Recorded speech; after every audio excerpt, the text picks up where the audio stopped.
بسم اللہ الرحمن الرحیم۔ السلام علیکم، میں ہوں سید سردار احمد پیرزادہ۔ آپ کو گرے زون ود سردار پیرزادہ میں خوش آمدید۔ نو کانفیڈنس موشن ایک جمہوری حق ہے، لیکن ملک کو انٹرنیشنلی امبیرس کرنا کیا جمہوری حق ہے یا بدنیتی کا فطور ہے؟ اس پر بات کریں گے۔ ایک اور چیز، عمران خان کہتے ہیں کہ میں کسی بھی غیر ملکی طاقت کے آگے نہیں جھکتا اور ملک کی خودداری کو لے کر چلتا ہوں، لیکن آج انہوں نے ایک ایسا اعلان کیا جس کو سننے کے بعد یہ کہا جا سکتا ہے کہ عمران خان انٹرنیشنل طاقتوں کے آگے لیٹ گئے ہیں۔ اس پر بھی بات کریں گے۔ ایک اور بات وہ یہ کہ عمران خان کا مقابلہ میرے خیال میں اپوزیشن سے نہیں ہے، بلکہ ایک اور شخصیات سے ہے۔ وہ کون سی ہیں وہ آپ کو میں آخر میں بتاؤں گا۔ چلیے اب ان موضوعات پر بات کرتے ہیں، لیکن ان سب پر بات کرنے سے پہلے میں ایک چیز واضح کرتے چلوں کہ جو کچھ بھی میں اپنی ویڈیو میں گفتگو کرتا ہوں، رائے دیتا ہوں، تجزیہ دیتا ہوں، وہ میری رائے ہوتی ہے۔ وہ کسی کی لابی کے حق میں جائے یا کسی کی مخالفت میں جائے، مجھے اس سے غرض نہیں ہوتی۔ عمومی طور پر دیکھا گیا ہے کہ ایک لابی کی رائے کو اس کے چاہنے والے بہت زیادہ لائک کرتے ہیں اور آگے اس کو فلوٹ کرتے ہیں، اور دوسری لابی یعنی جو ان کے مخالفین ہوتے ہیں، اگر ان کی بات کی جائے تو وہ اس کو پسند کرتے ہیں اور انہیں فلوٹ کرتے ہیں، اور عمومی طور پر جو نیوٹرل بات کرتے ہیں یا کسی کی بھی لابی کا حصہ نہیں ہوتے، لوگ انہیں زیادہ لائک یا نہیں دیکھتے۔ خیر، ان تمام چیزوں سے مجھے غرض نہیں ہے، کیونکہ میں کسی کی لابی کا حصہ نہیں ہوں، نہ تو میں کسی بھی جماعت کے کسی سیاسی شخصیت کے حق میں ہوں اور نہ ہی مخالفت میں ہوں۔ بس چھوٹی سی یہی بات ہے کہ جو میری سمجھ میں آتا ہے، جو میری رائے ہوتی ہے، جسے میں سمجھتا ہوں کہ یہ میری رائے ایک بہتر رائے ہے، وہ آپ تک پہنچا دیتا ہوں۔ لہٰذا یہ کسی کے حق میں یا مخالفت کی بات نہیں، میری ٹوٹلی میرٹ کے اوپر ایک ویوز ہیں۔ آئیے پہلی بات کرتے ہیں۔ اپوزیشن نے نو کانفیڈنس موومنٹ جو ہے وہ جمع کرائی اسمبلی کے اندر۔ وہ بہت دیر سے لگے ہوئے تھے کہ ہم عمران خان کی حکومت کے خلاف ایک عدم اعتماد کی تحریک لے کر آئیں گے اور عمران خان کو جمہوری انداز سے حکومت سے باہر کریں گے۔ بات بالکل درست تھی اور آئین کے مطابق یہ ان کا جمہوری حق ہے، لیکن آپ یہ دیکھیے کہ اس جمہوری حق میں نیتوں کا فطور کیسے آیا۔ لیکن اس سے پہلے تھوڑا سا آپ دیکھیے کہ جب پی ڈی ایم نے اناؤنس کیا اپنا لانگ مارچ، تو وہ 23 مارچ کو کیا۔ 23 مارچ ہمارے پاکستان میں ہر فرد جانتا ہے، بچہ بچہ جانتا ہے کہ 23 مارچ کا جو دن ہوتا ہے وہ پاکستان کا ایک قومی دن ہوتا ہے، اور وہ کسی جماعت کا، کسی سیاسی شخصیت کا نہیں، بلکہ پاکستان کا دن ہوتا ہے اور اسے سیلیبریٹ کیا جاتا ہے۔ اس دن کسی اور قسم کی بات کرنا یا اسے خلل ڈالنا، اس سے آپ کیا اندازہ کر سکتے ہیں؟ لہٰذا جب پی ڈی ایم نے یہ اناؤنس کیا کہ 23 مارچ کے دن وہ لانگ مارچ اسلام آباد لے کر آئیں گے، تو سب کے ایک کان کھڑے ہوئے، سب کی جو آئی بروز کھڑی ہوئی، انہوں نے کہا کہ یہ کیا معاملہ ہے کہ 23 مارچ کے دن جو کہ ایک قومی دن ہے، اس کو پی ڈی ایم خلل کیوں ڈال رہی ہے؟ 24 مارچ ڈال لیں، 25 ڈال لیں، 26 ڈال لیں، کچھ ڈال لیں۔ اس پر شیخ رشید بھی بولتے رہے، لیکن پی ڈی ایم بضد رہی کہ وہ اپنا لانگ مارچ 23 مارچ کو لے کر اسلام آباد میں انٹر ہوگی۔ یہ اس پر ایک اور پتہ جو پیپلز پارٹی نے کھیلا کہ وہ اپنا لانگ مارچ فروری میں لے آئے اور 8 مارچ کو اسلام آباد انٹر ہو گئے بخوبی، اور بہت اچھے انداز سے انہوں نے اس کو سیلیبریٹ کر لیا اور انہیں بہت زیادہ سپیس بھی مل گئی میڈیا میں۔ اب بات آتے ہیں کہ جب 23 مارچ کا پی ڈی ایم نے یہ اناؤنس کیا، تو لہٰذا جب سب اس بات پر سوچ رہے تھے کہ پی ڈی ایم نے کیوں اناؤنس کیا، لیکن وہ اپنی ہٹ دھرمی پر موجود تھے، لیکن آہستہ آہستہ جو ہی 23 مارچ نزدیک آتی گئی، پی ڈی ایم جو تھی وہ اس ڈیٹ سے پیچھے ہٹتی چلی گئی۔ پہلے انہوں نے کہا جی ہم 24 مارچ کو آئیں گے، پھر انہوں نے کہا جی 25 مارچ کو، اور اب حتمی انہوں نے اب تک کی اطلاعات کے مطابق حتمی کہا ہے کہ جی 27 مارچ کو ہم اسلام آباد میں داخل ہوں گے۔ تو بھائی یہ بات آپ پہلے ہی کر دیتے، آپ کو بیک فٹ پر جانے کی ضرورت نہ پڑتی؟ کیا آپ نے اس کو سوچا نہیں تھا؟ یا جو آپ کی نیت کا فطور تھا اس پر کسی نے چیک رکھا، انگوٹھا رکھا اور آپ کو واپس وڈرا کرنا پڑا 27 مارچ کا؟ اب ایک اور بات جو آپ اپوزیشن کی نیت کی فطور کے حوالے سے ہے، جیسے میں نے پہلے کہا کہ نو کانفیڈنس ووٹ جو ہے یہ بنیادی جمہوری حق ہے کہ آپ اس کے ذریعے کسی بھی حکومت کو یا پارلیمنٹ میں اسپیکر کو، سینٹ چیئرمین کو، ڈپٹی اسپیکر کو آپ عدم اعتماد کے ذریعے گھر بھیج سکتے ہیں، ان کو ڈی سیٹ کر سکتے ہیں۔ لیکن آپ دیکھیے کہ اس کے ٹائمنگز، اب اپوزیشن بچی نہیں ہے، وہ کہتی ہے کہ ہمارے 50 سالہ تجربہ ہے سیاست میں، کوئی شک بھی نہیں ہے، ان کی 30 سالہ تو حکومت ہے یا 30 سالہ حکومتوں کے ساتھ اٹیچ رہنے کا تجربہ ہے۔ انہوں نے جس دن نو کانفیڈنس ووٹ جمع کرایا وہ 8 مارچ تھا۔ اب سب کو پتا ہے آئینی طریقے سے کہ 14 دن کے اندر اس جو جمع کرائی گئی ریزولوشن ہے اس پر کوئی نہ کوئی کاروائی ہونی ہوتی ہے، اور 14 دن کے اندر اسمبلی کا اجلاس بلانا ضروری ہوتا ہے، یہ آئینی تقاضا ہے۔ اب آپ یہاں دیکھیے کہ یہ بات جب جمع کرائی گئی 8 مارچ کو، اپوزیشن نے ریزولوشن نو کانفیڈنس ووٹ کی جمع کروائی، اس سے پہلے کافی پہلے یہ اناؤنس ہو چکا تھا کہ او آئی سی جو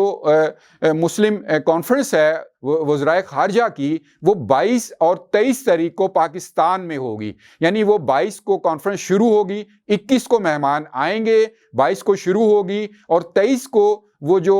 پریڈ ہے اور جو قومی دن کا پریڈ ہے اس میں وہ شامل ہوں گے۔ یعنی یہ تینوں دن اناؤنس ہو چکے تھے اس تحریک کے جو اپوزیشن نے اسمبلی میں جمع کرائی اس سے بہت پہلے۔ اب آپ دیکھیے کہ وہ اپنے بنیادی جمہوری حق کو استعمال کرنے کے ساتھ ساتھ جو ملک کو انٹرنیشنلی امبیرس کر رہے تھے، یعنی 8 مارچ کو 14 دن پورے ہوتے ہیں 21-22 مارچ کو، جس دن ہم جو وزرائے خارجہ ہیں مسلم امہ کے وہ پاکستان آنے تھے، اس کے بعد 22 اور 23 کو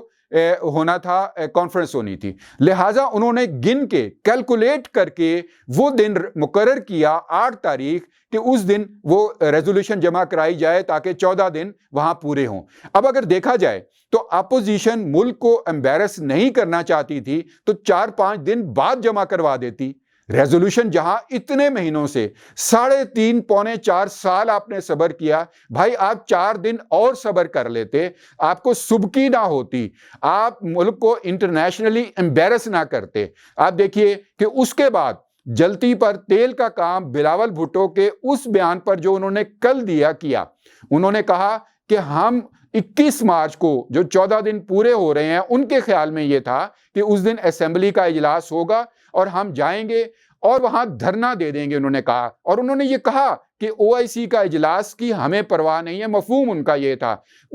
آپ اس سے اندازہ لگائیے کہ ملک کو انٹرنیشنل سطح پر کس حالات کا سامنا کرنا پڑا۔ اس کے فوری ری ایکشن آنا شروع ہو گئے گزشتہ 24 گھنٹے کے اندر، کیونکہ جو اسلامی ممالک کے وزرائے خارجہ ہیں انہوں نے تشویش کا اظہار کیا۔ حتمی طور پر حکومت نے، اسپیکر نے اس اجلاس کو جو 8 تاریخ کو جمع کرائی گئی ریزولوشن نو کانفیڈنس ووٹ کا ہونا تھا اس کو 21 کی بجائے 25 کو کر دیا ہے۔ اب انہوں نے کون سے آئینی اختیارات استعمال کیے ہیں یہ تو وہی بہتر جانتے ہیں، لیکن میرا بس یہاں پر یہی نکتہ تھا کہ وہ اپوزیشن جو اپنا بنیادی جمہوری حق استعمال کرنا چاہ رہی تھی ضرور کرے، لیکن اپنی بدنیتی کے تحت ملک کو امبیرس اس لیے کر رہی تھی کہ اس کا سارا بوجھ عمران خان کے اوپر آئے۔ اس عمران خان کے اوپر بوجھ آتے آتے ملک کی کتنی امبیرسمنٹ ہوتی، اس بات کو ہمیں سوچنا ضرور چاہیے ہوگا کہ جمہوری جو حق ہے اس کو استعمال کرتے ہوئے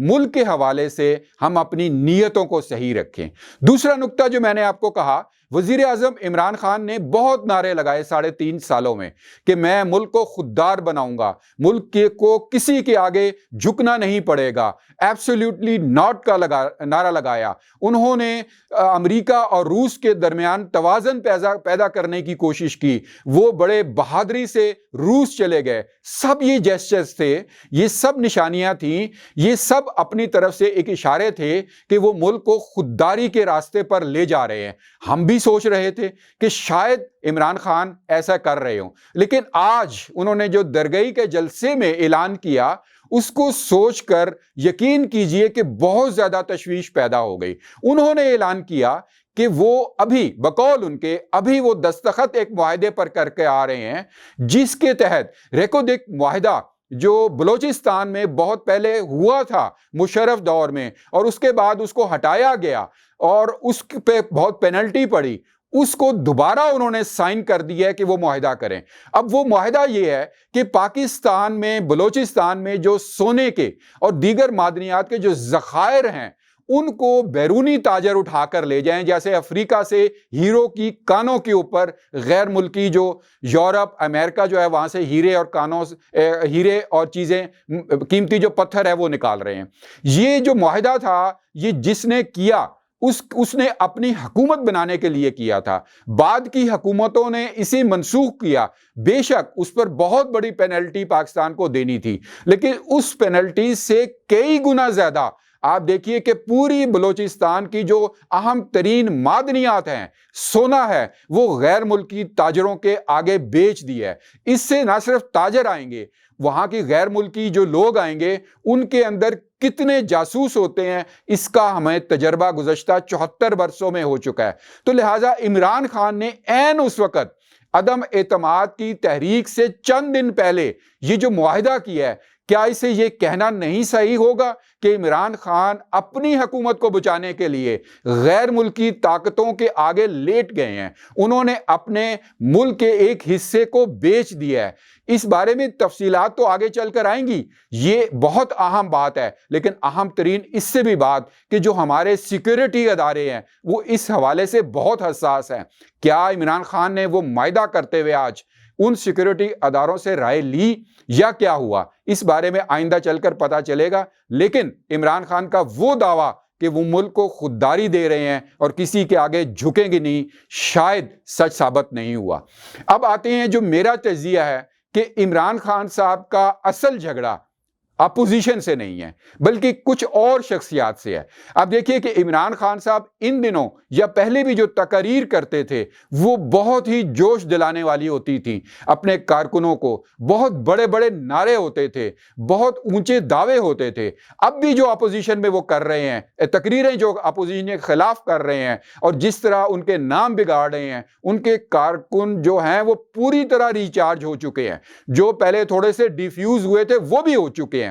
اس حوالے سے میں کہتا ہوں کہ عمران خان کا مقابلہ اپوزیشن سے نہیں بلکہ قاسم علی شاہ یا دیگر موٹیویشنل سپیکر سے ہے، جو 3-4 منٹ میں جذباتی باتیں کر کے دنیا کے سب مسائل حل کر لیتے ہیں لیکن آن گراؤنڈ ریئلٹی نہیں ہوتی۔ لہٰذا عمران خان کی تقریروں میں جذباتیت ہے اور بڑے دعوے ہیں لیکن 4.25 برسوں میں آن گراؤنڈ ریئلٹی نہیں آئی۔ اپوزیشن یہی سمجھے کہ عمران خان ان کے مد مقابل تقریریں نہیں کرتے بلکہ وہ موٹیویشنل سپیکر کے مد مقابل آ گئے ہیں۔ ڈیئر ویورز، جیسے کہ میں نے کہا کہ یہ میری رائے اور میرے تجزیے کی ویڈیو ہوتی ہے، کسی کے لابی کی ویڈیو نہیں ہوتی، کسی کے حق یا مخالفت میں نہیں ہوتی۔ میرے سامنے میری رائے میں میرے ذہن میں جو بات صحیح ہوتی ہے وہ آپ تک پہنچا دیتا ہوں۔ اگر آپ کو یہ ویڈیو پسند آئی ہو تو لائک کیجئے، کمنٹ باکس میں اپنی رائے ضرور دیں، میں منتظر رہوں گا۔ God bless Pakistan.